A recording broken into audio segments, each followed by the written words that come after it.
بسم اللہ الرحمن الرحیم۔ السلام علیکم، میں ہوں آپ کا میزبان ساجد گندل۔ آج 17 اگست ہے سال 2020۔ سعودی عرب اور اسرائیل کے حوالے سے آج انتہائی عام خبروں پر ہم ڈسکس کریں گے۔ سعودی عرب پاکستان کو دھمکیوں کے بجائے اب منت ترلوں تک پہنچ گیا ہے۔ عمران خان نے اسرائیل کو تسلیم کرنے کے حوالے سے تمام قسم کا دباؤ اور دھمکیوں کو مسترد کر دیا ہے۔ اسرائیلی انٹیلیجنس چیف یعنی موساد کا جو سربراہ ہے، چیف ہے، اس نے کس طرح عرب کے اندر جو ہے وہ اپنی ایکٹیویٹیز کو تیز کر دیا ہے، اس کی ڈیٹیل میں دوں گا۔ اور را کا ایک بڑا ایجنٹ آج حساس اداروں نے ISI نے گرفتار کیا ہے، اس کی تفصیل بھی آپ کے سامنے رکھتے ہیں۔ آپ کو علم ہے ہمارا عدلی جو دشمن ہے وہ بھارت ہے، وہ یہاں پر مختلف قسم کے جاسوسی نیٹ ورک پھیلانے کی کوشش کرتا ہے، اور بہت سارے ایسے لوگ ہیں، اس کے کارندے ہیں پاکستان کے اندر جو سرگرم ہیں اور پاکستان کو نقصان پہنچاتے ہیں۔ کچھ پولیٹیکل پلیئرز ہیں جو باقاعدہ PTM کے روپ کے اندر پاکستان سے دشمنی مسلسل بڑھاتے جا رہے ہیں اور پاک فوج اور عوام کے درمیان ایک نفرت کی فضا قائم کرنے کی کوشش کرتے ہیں۔ تو راولپنڈی سے آج گجر خان کے علاقے سے ایک را کا سلیپر سیل جو ہے اس کو گرفتار کیا گیا ہے، اور یہ شخص کون تھا، بیسیکلی اس کے خاندان کو گزشتہ روز گرفتار کیا، اس حوالے سے کچھ عام معلومات ملی۔ تو گجر خان سے آج یہ جلال نامی ایک شخص گرفتار ہوا ہے، جس کے بارے میں یہ بتایا حساس اداروں نے کہ یہ معلومات دیتا تھا، جو پاکستان کی کنٹرول آف لائن کے ساتھ چوکی تھی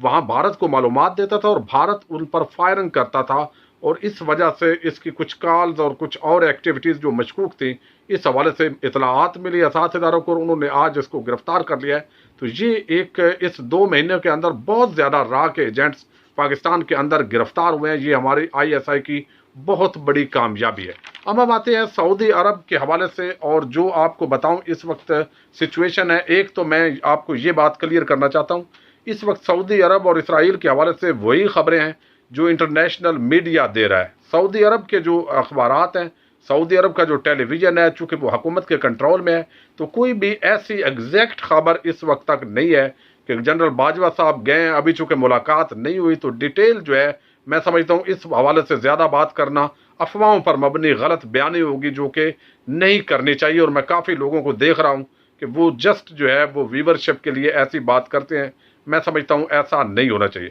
اب کیسے میں آپ کو بتاؤں کہ یہ معاملات ہیں۔ ایک تو عمران خان جو ہے اس نے جو اس وقت اسلام آباد میں اس حوالے سے بحث ہو رہی ہے، گفتگو ہو رہی ہے، وہ یہ ہے کہ اسرائیل کے حوالے سے پاکستان کا وہی موقف قائم رہے گا جو پہلے اس کا موقف ہے۔ اس کی کچھ وجوہات ہیں، اور یہ بات میں نہیں کہہ رہا، بلکہ اس حوالے سے حامد میر نے بھی یہ قبول کیا ہے، ایکسیپٹ کیا ہے کہ عمران خان پر بہت زیادہ دباؤ ڈالا گیا، بہت زیادہ لالچ دیا گیا، لیکن عمران خان نے تمام قسم کا دباؤ اور لالچ کو مسترد کر دیا ہے۔ اور اسرائیل کے حوالے سے واضح ان کا موقف یہ ہے کہ اسرائیل کو پاکستان کسی صورت بھی تسلیم نہیں کرے گا، اور جب تک عمران خان حکومت میں ہے اسرائیل کو تسلیم نہیں کیا جائے گا۔ اب بات یہ ہے کہ اس وقت عرب ممالک کی جو اسٹریٹجی ہے، وہ اسٹریٹجی بڑی عجیب ہے۔ سب سے پہلے متحدہ عرب امارات نے اس کو قبول کیا ہے، اس کے بعد جو ہے عمان ہوگا، بحرین ہوگا، مراکش ہوگا، اور بعد میں اینڈ پر کہہ رہے ہیں کہ سعودی عرب کے حوالے سے خبریں ہیں، چونکہ وہ عالم اسلام کا رد عمل دیکھنا چاہتا ہے۔ وہ چاہتا ہے کہ اگر کوئی اور ملک جو ہے وہ اس کے ساتھ مل سکتا ہے تو سارے اس بلاک کے اندر شامل ہوں۔ لیکن پاکستان کے حوالے سے میں آپ کو بتاؤں کہ پاکستان پر ایکچولی اسرائیل کے حوالے سے اس طرح کا پریشر نہیں ہے جس طرح کا پریشر جو ہے عام طور پر بیان کیا جا رہا ہے۔ پاکستان کے اور سعودی عرب کے معاملات جو ہے وہ مسئلہ کشمیر پر ہیں، اور فلسطین کے حوالے سے پاکستان کا موقف جو ہے وہ قائم ہے۔ اب میں نے آپ کو بتایا کہ کس طرح سعودی عرب کی جو حکمت عملی ہے پاکستان کے حوالے سے تبدیل ہے، اس کا ایک نقشہ تو میں آپ کو بتاتا ہوں۔ جو ایکٹیویٹیز ہے یہاں پر سعودی سفیر کی، وہ آپ کو نظر آ رہی ہیں۔ آج چیئرمین سینٹ سے ان کی ملاقات ہوئی ہے، اس سے پہلے سابق آرمی چیف جنرل رحیل شریف، یعنی جنرل قمر جاوید باجوہ، پھر وزیر اعلیٰ پنجاب، گورنر پنجاب، اس طرح کے کچھ جو ہے وہ سرمایہ کاری کے حوالے سے میٹنگز ہوئی۔ تو یہ روٹین کے مطابق ان کی کوشش ہے کہ پاکستانی قوم کو اور پولیٹیکل پارٹیز کو اپنا موقف کلیئر کیا جائے کہ ہم اس طرح سعودی عرب آپ کے دشمن نہیں ہیں بلکہ دوست ہیں۔ اب اس کے اندر کئی پیغامات ہیں جو ان کی ایکٹیویٹیز ہیں۔ ایک تو وہ جو حکومت کے مخالف لوگ ہیں ان سے بھی مل رہے ہیں، اور حکومتی لوگوں سے بھی ان کی ملاقات ہو رہی ہے۔ تو یہ چیز واضح ہے کہ ریاست پاکستان کے ساتھ چونکہ سعودی عرب کا ایک دیرینہ تعلق ہے، اور اس تعلق کی بنا پر وہ اپنا موقف کلیئر کرنے کی کوشش کر رہے ہیں۔ ان کا موقف یہ ہے کہ ہمارا جو حالات ہیں، معاشی حالات اب پہلے جیسے نہیں ہیں، اور خاص طور پر کورونا کی وبا جب آئی تو پاکستان پر یعنی سعودی عرب پر بہت زیادہ معاشی بحران کا سامنا کرنا پڑا۔ اس وجہ سے جتنے بھی قرضے انہوں نے پیچھے دیے ہوئے تھے مختلف ممالک کو، وہ روٹین کے مطابق واپس لینے کی ہمیں ضرورت پیش آئی ہے، جبکہ یہ بات ان کی درست تو نہیں ہے۔ لیکن اس کے ساتھ جو ایک عرب نیوز کے اندر آج ایک آرٹیکل چھپا ہے ڈاکٹر اسیری کا، ڈاکٹر علی اسیری جو ہے انہوں نے بھی بڑا ایک ان کی بھرپور آواز ہے، اور آپ یوں سمجھیے جیسے سعودی عرب کا یہ موقف ہے جو ہمیں سمجھنے کے اندر مدد ملے گی۔ وہ کہتے ہیں کہ حالیہ دنوں میں پاکستان کے میڈیا نے بہت پریشان کن خبریں دی ہیں، اور غیر ملکی میڈیا نے اس کو خوب اچھالا ہے۔ پاکستان اور سعودی عرب کے تاریخی تعلقات پر حملہ کرنے کی کوشش کی گئی ہے، اور پاکستان اور سعودی عرب جو ہے وہ ان کا تعلق جو ہے انتہائی درینہ اور آپس میں قریبی تعلق ہے، جو عام ممالک کی نسبت ایک خاص تعلق ہے۔ وہ کہتے ہیں کہ پاکستان 5 اگست کو شاہ محمود قریشی کا جب انٹرویو آیا، انٹرویو کے بعد جو ہے وہ اس کو بہت زیادہ میڈیا چینلز نے اچھالا، جس کی وجہ سے سعودی عرب اور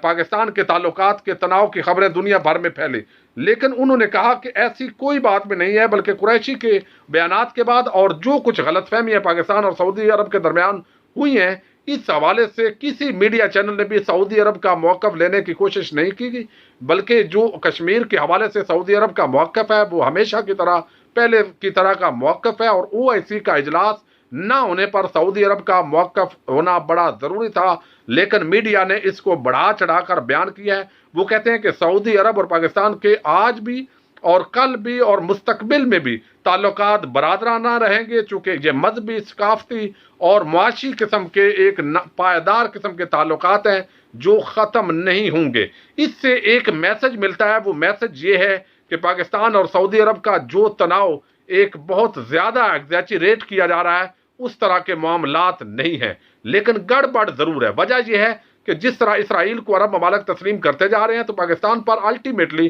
اس کا پریشر جو ہے وہ ہو رہا ہے۔ اب سر دست جو ہے وہ پاکستان کو اسرائیل تسلیم کرنے کا جو ہے وہ مطالبہ جو ہے وہ سعودی عرب کی طرف سے نہیں ہے، لیکن میں آپ کو بتاؤں اس حوالے سے اب 2-3 کام جو ہے وہ ہونے جا رہے ہیں۔ ایک تو میڈیا کمپین اسرائیل کے حق میں چلنے جو ہے وہ شروع ہوگی۔ اسرائیل کے دوست بنانے کے کیا فائدے ہیں، کیا نقصانات ہیں، اس حوالے سے جو ہمارے میڈیا چینلز ہوں گے، کچھ اینکرز اور صحافی ہیں، ان کو یہ باقاعدہ ٹاسک دے دیا گیا اور مزید دے دیا جائے گا، وہ اس پر رائے عامہ ہموار کرنے کی کوشش کریں گے۔ اس کے ساتھ ہی کچھ سعودی نواز جو مذہبی رہنما ہیں، وہ بھی پہلے جو جلوس نکالتے تھے، یہودی ایجنٹ کے تانے دیا کرتے تھے، وہ مکمل طور پر خاموش ہو گئے۔ ان کو بھی نظر آ رہا ہے کہ سعودی عرب کی طرف ہمیں دیکھنا پڑے گا کہ سعودی عرب کی طرف سے کیا اشارہ آتا ہے، تو اس کے مطابق وہ ریال کو حلال کرنے کی کوشش کریں گے۔ یہ بھی اگلا جو ٹاسک ہے وہ آپ کو آئندہ چند دنوں میں نظر آئے گا۔ اس کے ساتھ ہماری جو اسٹیبلشمنٹ ہے اور سول گورنمنٹ ہے، اس کے مابین جو تعلقات ہیں، اس حوالے سے بھی اگر آئندہ آپ کو 2-3 مہینے کے اندر کوئی دراڑ نظر آئی، تو اس کا مطلب واضح طور پر یہی ہوگا کہ یہ اسرائیل کو تسلیم کرنے کے حوالے سے آپس میں اختلافات پیدا ہو گئے ہیں، جبکہ حقیقت میں ایسا نہیں ہوگا، چونکہ اسٹیبلشمنٹ بھی بڑی کلیئر ہے اس معاملے پر، اور ہماری سول گورنمنٹ عمران خان کی قیادت میں بھی بڑی کلیئر ہے کہ یہ ایک جو اسرائیل ہے، یہ ایک ناپاک ریاست ہے، جو سمجھیں کہ امریکہ اور انڈیا کو پروموٹ کرنے کی پوری کوشش کر رہے ہیں۔ اس کے ساتھ جو ہے اپوزیشن پارٹیز کے اندر رائٹ اور لیفٹ ونگ جو ہے، یہ ان کا بھی پتہ چلے گا کہ ان کا رویہ کس طرح کا ہے۔ جس طرح کل فضل الرحمان کے سامنے ایک شخص نے گفتگو کی اسرائیل کو تسلیم کرنے کے حق میں، اور وہ مکمل طور پر خاموش رہے، تو ان کی خاموشی جو ہے وہ بھی بہت بڑے اشارے کر رہی ہے۔ تو اس حوالے سے ابھی سر دست پاکستان کو اسرائیل کو تسلیم کرنے کے حوالے سے اتنا بڑا پریشر جو ہے وہ نہیں ہے، بلکہ اس حوالے سے تو رائے عامہ بنانے کی کوشش کی جائے گی۔ لیکن جو پاکستان پر پریشر ہے وہ بیسیکلی چائنا کے ساتھ جو تعلقات ہیں اس حوالے سے ہے، ایران کے تعلقات اور پاکستان کے تعلقات، اس کے ساتھ ہی ترکی اور پاکستان کے جو تعلقات ہیں، جو ورلڈ بلاک کے اندر دنیا تقسیم ہو رہی ہے، یعنی چائنا کی طرف اور امریکہ کی طرف، تو امریکہ کی طرف سے بدریہ سعودی عرب پاکستان پر بہت سا پریشر ہے، اور اس پر بہت زیادہ جو ہے وہ انٹرنیشنل میڈیا کے مختلف نیوز ایجنسیز نے خبریں بھی دی ہیں۔ تو یہ بہت بڑا پریشر ہے پاکستان پر اس وقت۔ اب دوسری بات میں آپ کو بتاؤں وہ یہ ہے کہ اس وقت جو چیف ہے یعنی ایجنسی خفیہ ایجنسی جو موساد ہے اسرائیل کی، اس کے چیف بہت متحرک ہے. حالانکہ وہاں کی جو سول گورنمنٹ ہے وہ ایگریمنٹ کر رہی تھی، اس کی بات چیت ہو رہی تھی، لیکن اس سے زیادہ موساد کا چیف ایکٹیو ہے. ایک تو اس نے بات کی کہاں پر، ایک تو وہ امارات کے اگلے ہفتے دورے پر آ رہے ہیں، یہاں پر معاملات طے کریں گے، اور ستمبر کے اندر جو امارات اور اسرائیل کے درمیان معاہدہ ہونے جا رہا ہے اس کو فائنل شیپ دی جائے گی. اور یہ کون کر رہا ہے؟ موساد کا چیف، جس کو بہت ہی خطرناک کہا جاتا ہے عالم اسلام کے لیے، جو موساد کا چیف بنتا ہے. اس کے ساتھ ہی جو اور ملک ہیں اس بھی اسلامی ملکوں سے وہ رابطے کر رہے ہیں. اور یہ موساد کا چیف جو ہے اس نے بات کی ہے بحرین کے وزیر اعظم سے ٹیلی فون پر، اور کچھ معاملات بحرین کے ساتھ بھی طے کیے ہیں. تو یہاں پر جو اسرائیل ہے اس کی جو سول گورنمنٹ ہے اس نے موساد کے چیف کو نیگوسیشنز کے لیے وہ آگے کر دیا. تو یہ ایک مزید خطرے کی گھنٹی ہے عالم اسلام کے لیے. اب اگلی بات بڑی عام ہے کہ جو اس وقت تک رپورٹس ہیں وہ یہ ہیں کہ اسرائیل مسلسل فلسطینیوں پر حملے کر رہا ہے، پریشرائز کر رہا ہے، بلکہ فلسطینی ریاست جو ہے وہ خاتمے کی طرف بڑھ رہی ہے، جو کہ عالم اسلام کے لیے ایک بڑی ہی شرمناک بات ہے. اب یہاں پر جو ہے وہ یہ ذکر کیا گیا ہے کہ جو چیزیں اسرائیل آگے کرنے جا رہا ہے وہاں اس کے جو متعلقہ لوگ ہیں، وزیر خزانہ نے اسٹیٹمنٹ دی ہے، اس نے کہا ہے کہ اسرائیلی انٹیلیجنس چیف جلد امارات کا دورہ کریں گی. یہ اسرائیل کے وزیر خزانہ کہہ رہے ہیں، جس کا نام یسرائیل کاٹت ہے. وہ کہتے ہیں کہ الحاق عارضی طور پر روکا گیا ہے، لیکن اردن کی جو بستیاں ہیں ان کو اس معاہدے کے بعد اس پر بھی عمل درآمد ہوگا، وہ اسرائیل وہاں پر قبضہ کرے گا. سرکاری ریڈیو کے مطابق وہ کہتے ہیں عرب ممالک سے تعلقات کی خاطر وہ غرب اردن اسرائیل سے الحاق کو نہیں چھوڑیں گے. تو یہ واضح طور پر جو اسرائیل کی جارحیت ہے، گریٹر اسرائیل کا منصوبہ ہے، وہ مکمل طور پر جو ہے وہ اس کو فائنل شیپ دینے کی کوشش کی جا رہی ہے. لیکن اس وقت جو اسلام آباد کی حکومتی حلقوں کے اندر ذرائع کے حوالے سے خبریں آ رہی ہیں، یہ آپ کو میں بتا دوں کہ عمران خان اسرائیل کو بالکل تسلیم نہیں کرنے جا رہے ہیں، اور جنرل قمر جاوید باجوہ سعودی عرب کے ساتھ جو بھی معاملات کریں گے وہ حکومتی ہدایات جو باقاعدہ ان کے آپس کے اندر معاملات فائنل ہوئے ہیں ان معاملات کے اندر رہتے ہوئے وہ بات چیت کریں گے. کوئی بھی وہاں پر ایگریمنٹ نہیں کریں گے، بلکہ وہ واپس آئیں گے، اور پاکستان کی جو سول گورنمنٹ ہے پرائم منسٹر عمران خان کی قیادت میں